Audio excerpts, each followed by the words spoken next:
Bonjour à tous. Aujourd'hui, je souhaiterais vous présenter un nouveau cas d'usage de, l'application NoAXP. Grâce à notre application, vous êtes aujourd'hui capable de rédiger en quelques minutes la documentation fonctionnelle de n'importe quelle fonctionnalité de vos applications. Si vous avez déjà travaillé dans un projet, IT, donc soit en tant que product owner, en tant que maîtrise d'ouvrage, vous savez à quel point cette tâche peut être chronophage. Déjà, à l'initialisation de la documentation fonctionnelle, souvent, ça prend plusieurs heures pour rédiger l'intégralité des choses, mais ensuite, il faut aussi la maintenir régulièrement pour être sûr qu'elle soit à jour. On va voir comment on passe de plusieurs heures de travail à seulement quelques minutes grâce à NoAXP et sans perdre de qualité dans la réalisation de cette documentation.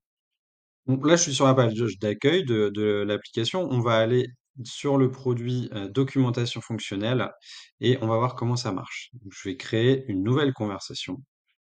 Et là, ce qu'on voit, c'est qu'on a un assistant qui va venir nous poser des questions dans le but de rédiger une documentation pour les utilisateurs. Donc, pour commencer, pouvez-vous me décrire brièvement la fonctionnalité de votre application que vous souhaitez documenter? Je vais en profiter pour utiliser, le petit micro que vous voyez ici, qui est une nouvelle fonctionnalité de NoASP et qui va permettre d'enregistrer et de transcrire notre réponse. Donc là, je vais travailler sur, la fonctionnalité, bah, justement d'assistant conversationnel de, NoAXP. La fonctionnalité en question, du coup, c'est, l'assistant, conversationnel de NoAXP, qui pose des questions, sur des sujets précis afin de récupérer des informations auprès des utilisateurs. Donc là, je viens de cliquer sur, le bouton d'arrêt qui me permet de lancer la transcription et vous voyez ici la fonctionnalité en question, c'est l'assistant conversationnel de NoAXP qui pose des questions sur des sujets précis afin de récupérer des informations. Vous voyez ici que l'assistant va continuer de me poser des questions. Donc, pourriez-vous m'expliquer comment l'utilisateur accède à cet assistant conversationnel? Donc, l'assistant conversationnel, pour y accéder, on doit d'abord accéder à un produit.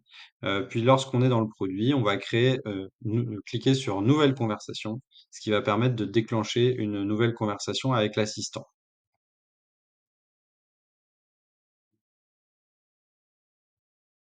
Voilà, la transcription a eu lieu.